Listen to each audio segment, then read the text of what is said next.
한국직업방송과 연합뉴스TV가 함께 만드는 취업 전문 뉴스 투데이 고용플러스입니다. 추운 날씨만큼이나 경기가 얼어붙었다는 해석이 나오고 있습니다. 그런데 임금 체불액은 해마다 증가하고 있어 근로자들을 더욱 고통스럽게 하고 있습니다. 조성혜 기자입니다. 서울제일병원에서 지난 6월까지 7년간 간호사로 근무한 예정연 씨는 병원의 경영난을 이유로 퇴직금을 포함해 3천만 원이 넘는 돈을 받지 못했습니다.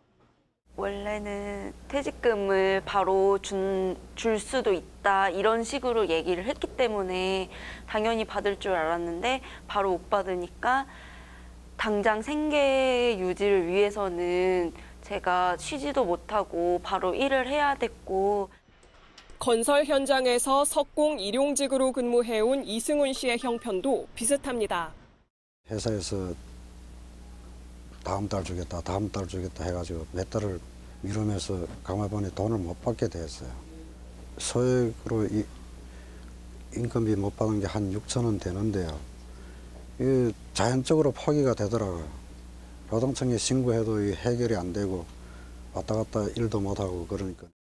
우리나라의 임금 체불 발생 규모는 해마다 늘고 있습니다. 올해는 지난달까지 1조 5,053억 원의 임금 체불이 발생해 역대 최고치를 찍을 것으로 보입니다. 특히 임금 체불은 제조업과 건설업종, 30인 미만 소규모 사업장에서 발생하는 경우가 많습니다. 정부는 지난 2015년 피해 근로자에게 400만 원 한도에서 체불임금을 대신 지급하는 소액 체당금 제도를 도입했는데 올해 11월까지 지급액은 1,691억 원으로 작년 한 해보다 21%나 증가했습니다. 이재갑 고용노동부 장관은 평균 7개월이 걸리는 체당금 처리 절차를 간소화하는 등 임금 체불 행정 혁신 방안을 빠른 시일 내 마련하겠다고 약속했습니다. 연합뉴스TV 조성혜입니다. 탄력 근로자의 단위 기간 확대 문제를 논의할 사회적 대화기구가 출범했습니다. 첫 회의부터 노사 간 팽팽한 신경전이 펼쳐졌는데요. 내년 1월 말까지 결론을 내겠다는 목표입니다. 강은나래 기자입니다.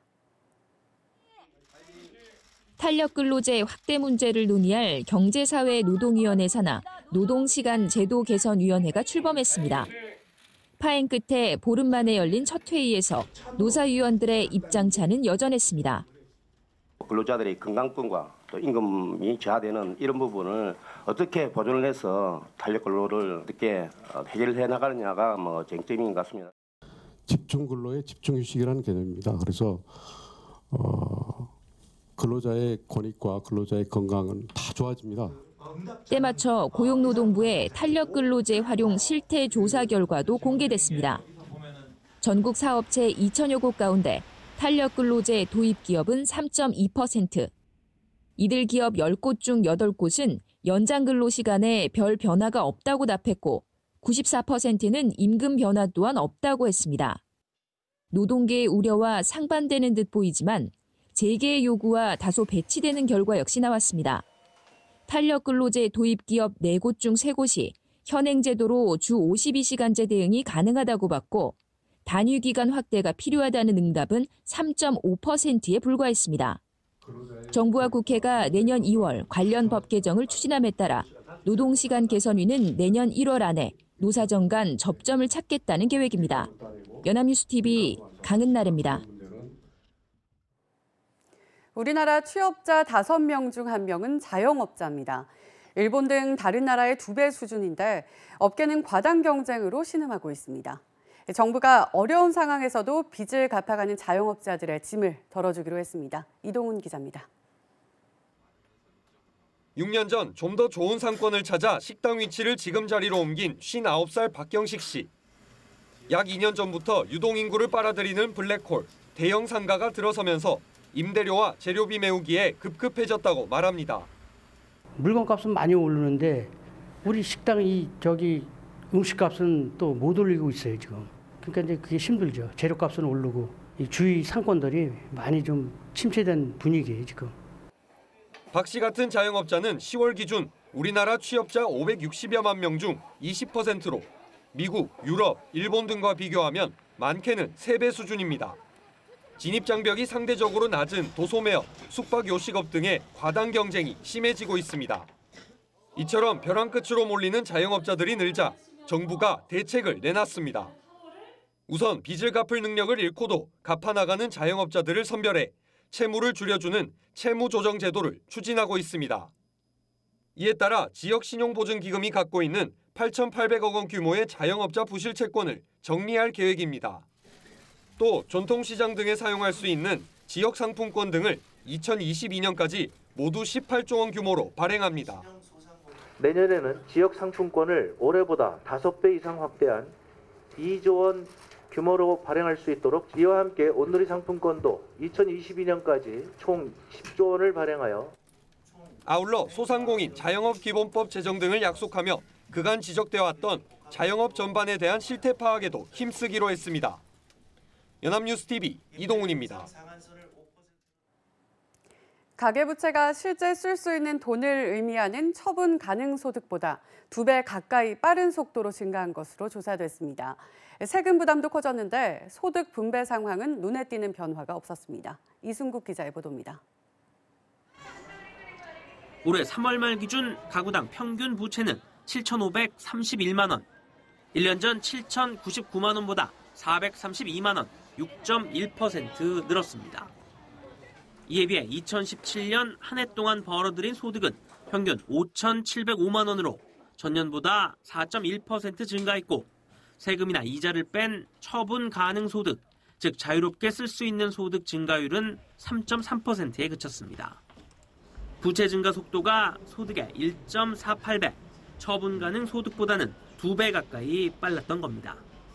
직업별로는 임시 일용직 근로자 가구의 부채 증가율이 14%로 가장 많이 늘었고 연령대별로는 40대와 30대가 각각 14.6%와 13.8%로 부채 증가율 1, 2위를 기록했습니다. 30, 40대 가구주의 부채 증가는 주택 구입을 위한 대출이 늘어났기 때문으로 풀이됩니다. 특히 지난해 세금과 연금 비용 등 이른바 비소비 지출은 1년 전에 비해 8.2% 증가한 1,037만 원으로 조사됐습니다. 이 가운데 세금은 11.7%나 늘어 2012년 통계 작성 이후 가장 증가폭이 컸습니다. 지난해 같은 경우에는 이제 상용 근로자가 이제 많이 증가를 하였었고요. 3.3% 정도 임금 상승이 있었습니다. 그런 누진세 구간에 이제 그 적용받는 분들도 확대가 되고 이러한 것이 이제 복합적으로 이제 그 작용을 해서 분배 상황은 거의 변동이 없는 것으로 나타났습니다. 0에 가까울수록 평등한 소득 분배를 의미하는 진위 계수는 0.355로 1년 전과 같았습니다. 상위 20%의 소득은 하위 20%의 7배로 6.98배였던 1년 전보다 다소 높아졌고 상대적 빈곤율은 17.4%로 0.2%포인트 떨어졌습니다. 연합뉴스TV 이승국입니다. 박능후 보건복지부 장관이 기자간담회를 열고 국민연금 개편 방안 중 보험료를 올리는 안에 무게를 뒀습니다. 하지만 보험료 인상안의 경우 자칫 미래 세대의 보험료 부담을 크게 안길 수 있다는 지적이 나옵니다. 이준흠 기자입니다. 정부는 4가지 국민연금 개편안 가운데 3안과 4안, 즉 보험료 인상안에 무게를 뒀습니다. 박능후 보건복지부 장관은 일단 국민연금 보험료율을 1%포인트씩 천천히 올리면 국민 저항이 줄어 나중엔 3%포인트 인상도 가능할 것이라고 밝혔습니다. 또 보험료율을 5년마다 1%포인트씩 올리는 만큼 앞으로 누가 집권하든 보험료 인상을 중단할 정도로 부담을 받지는 않을 것이라고 설명했습니다. 앞으로 국민연금 재정 안정을 위해선 지금부터 보험료 인상이 필요하다고 국민들을 설득하겠다는 게 정부 방침입니다. 하지만 정부가 무게를 두는 보험료 인상안이 현 세대에는 더 내고 더 받는 방식이지만 40년 뒤 미래 세대에는 자칫 큰 보험료 부담이 될 수 있다는 지적이 나왔습니다. 선진국에선 국민연금 적립기금 없이 그해 거둔 보험료를 그해 바로 지급하는 부과 방식을 쓰고 있습니다. 보험료율을 높이면 지금보다 기금 고갈 시점은 5년 정도 늦추지만 높아진 소득 대체율만큼 연금 지급액은 늘어납니다. 우리도 쌓아둔 기금을 다 쓰고 부과 방식으로 바뀐다고 가정하면 보험료율이 현행 24.6%에서 최대 33.5%까지 오르는 겁니다. 그걸 빼야 보세요. 소진연료도 조금 뒤로 가잖아요. 이거 개선되는 거예요. 이 말을 하고 싶어가지고 재정 안정화와 보장성 두 개를 균형 있게 추구하는 거다라는 말을 하고 싶으니까. 복지부는 이에 대해 기금이 사라져도 그해 거둔 보험료를 그해 바로 연금으로 지급하는 방식으로 바꾸지는 않을 계획이라고 밝혔습니다. 하지만 저출산 고령화 현상 심화로 빠르게 줄어드는 국민연금 재정의 건전화 대책은 아직 찾아볼 수 없습니다. 연합뉴스TV 이준음입니다. 3기 신도시의 성공은 서울까지 얼마나 빨리 오갈 수 있느냐에 달렸는데요. 정부가 광역교통망 대책을 밝혔지만 아직 손봐야 할 곳이 한두 곳이 아닙니다. 정교한 대책 마련과 함께 재원 조달 방법도 고민이 필요합니다. 배삼진 기자입니다. 2, 3기 신도시 교통망 확충을 위해 정부가 시급히 시행하려는 것은 M버스와 관선 급행버스 BRT 확충입니다. 전용 차선을 달리는 간선버스의 경우 지하철처럼 정해진 시간에 운행할 수 있도록 하고 차내 혼잡을 예방하기 위해 2층 버스도 늘릴 계획입니다. 경기도에서 서울로 진입하는 9개 중심 노선별로 5개의 복합 환승센터를 두는 방안도 포함됐습니다. 대부분 이전에 거론됐던 안인데 지자체 간 이견 탓에 내년 3월 광역교통위원회 출범 이후에나 공식 논의가 시작될 수 있습니다. 새 도로나 전용 차선을 만들어도 기존 도로와 연결되는 만큼 교통체증을 어떻게 줄일지 고민해야 합니다. 그다음에 역사 때문에 또 지선 버스라든지 지선 교통망으로 기관선 체계를 구축해준다든지 다른 그 도시철도 역관에 환승 체계 같은 것들도 같이 어떻게 디자인까지 어떻게 할 것인가. 광역교통망 구축 시기와 비용도 과제입니다. 정부는 광역급행철도 GTX 건설 사업에 속도를 내겠다는 방침이지만 완공까지 최대 5년이 걸립니다. 3기 신도시에 연결되는 GTX B노선의 경우 착공 시기를 아무리 당겨도 2027년 이후입니다. 결국 입주민들이 초기 3년간 이용을 못하는 겁니다. 예비 타당성 면제 요구도 있지만 실제 이용자가 많지 않으면 세금 낭비 우려가 제기됩니다. 2021년 실제 공급 이후에 첫 입주 시기가 2024년 정도로 예상되는 만큼 GTX B 노선의 실제 개통 시기와의 그 시기 조정이나 초기 입주 시점의 교통 안배도 필요해 보입니다. 교통 인프라를 갖추기 위해 분양가에 포함되는 광역 교통 개선 분담금을 기존보다 2배 늘리기로 하면서 입주민의 부담을 키운다는 시각도 있습니다. 연합뉴스TV 배삼진입니다. 연말이 다가오면 1,800만 직장인들은 올해 낸 세금 얼마나 돌려받을 수 있을지 아니면 세금을 더 내게 될지 궁금하실 겁니다. 13월의 보너스로 불리는 연말정산이 새해 1월 15일 시작되는데요. 지난해와 달라진 점, 꼭 기억해야 할 점 이진우 기자가 꼼꼼히 짚어드립니다. 올해 급여에 대한 연말정산 기간은 내년 1월 15일부터 한 달간입니다.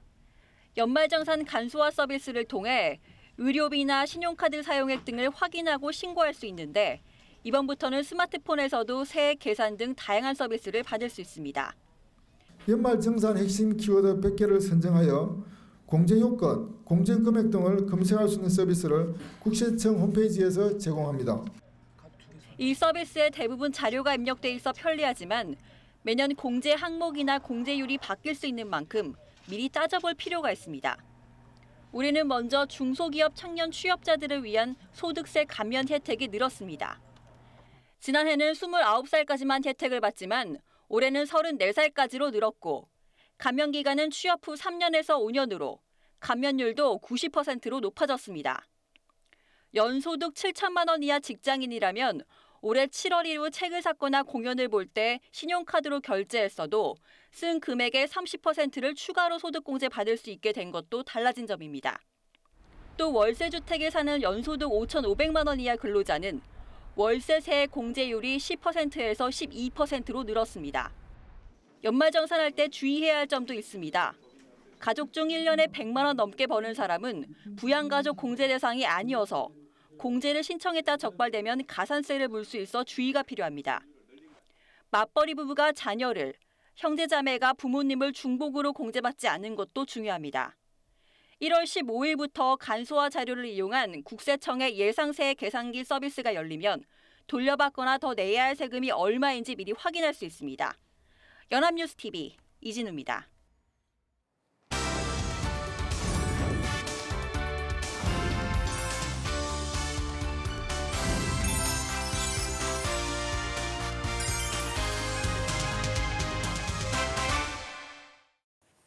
숨겨져 있는 알짜 직업을 소개하는 히든잡. 오늘도 투데이 고용플러스의 공식 취업 도우미 안치홍 아나운서와 함께합니다. 안녕하세요. 안녕하세요.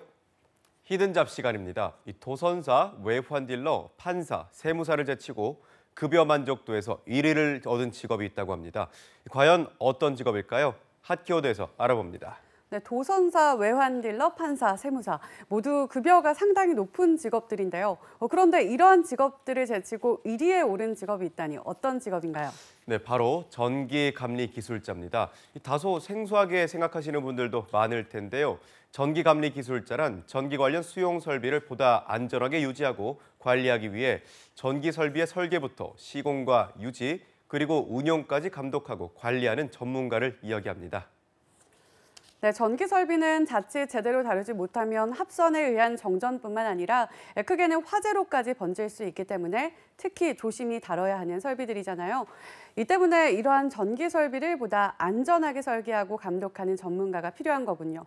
그런데 먼저 전기감리 기술자의 직업의 연봉이 얼마나 되길래 급여 만족도에서 1위를 차지하게 된 건가요? 네, 전기감리 기술자의 연봉은 2017년 기준으로 평균 4,913만 원을 받았다고 합니다. 물론 이 상위권에 오른 다른 직업들에 비해 연봉이 높은 수준은 아니지만 다른 기술직에 비해 업무 강도가 낮기 때문에 급여 만족도가 컸던 건데요.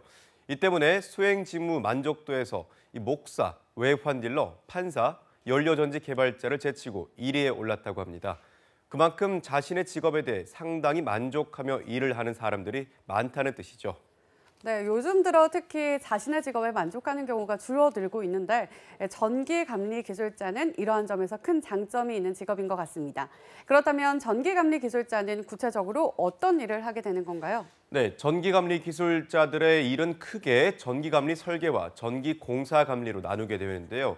이 전기 설계 감리는 전기 설비가 만들어지기 전 도면이나 계산서 등을 검토하고 지도하는 업무를 이야기합니다. 좀 더 쉽게 설명하자면 건물을 지을 때 전기 설비를 마련하는 절차나 이 세부 내용을 건설사, 공사업자 등과 협의하는 건데요. 공사 시공에 사용되는 전기 설계도의 내용이 이 관련 법규에 충족하는지, 그리고 시공에 적합한지 여부를 검토하고 전기 설비의 규격, 수량 등이 공사 계약서와 일치하는지, 품질 확보에 적합한지를 검토하며 시공을 했을 때 전기 설비가 안전상으로 문제가 없는지 확인하는 직업을 하게 되는 거죠. 네, 그렇군요. 그런데 설계를 할 때만 전기감리 기술자가 필요한 게 아니라 이후에도 전기감리 기술자의 역할이 큰 비중을 차지하게 되나 봐요. 네, 그렇습니다. 공사를 할 때 전기감리 기술자는 공사 현장에 상주하며 이 시공 설계도와 공사 진행이 일치하는지를 끊임없이 검토하고 감독해야 하는 작업을 하게 되는데요. 건물이 다 지어진 뒤에도 기존의 전기 설비들이 안전하게 운용되고 있는지 정기적으로 정밀 진단을 하며 건물의 전기 설비에 대한 안전을 책임지고 있다고 생각하시면 됩니다.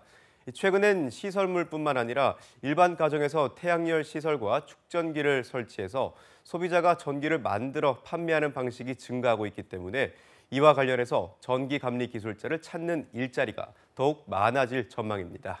그렇다면 전기감리 기술자가 되기 위해서는 어떻게 해야 될까요? 네, 전기감리 기술자의 또 다른 강점, 바로 학력 제한이 없다는 건데요.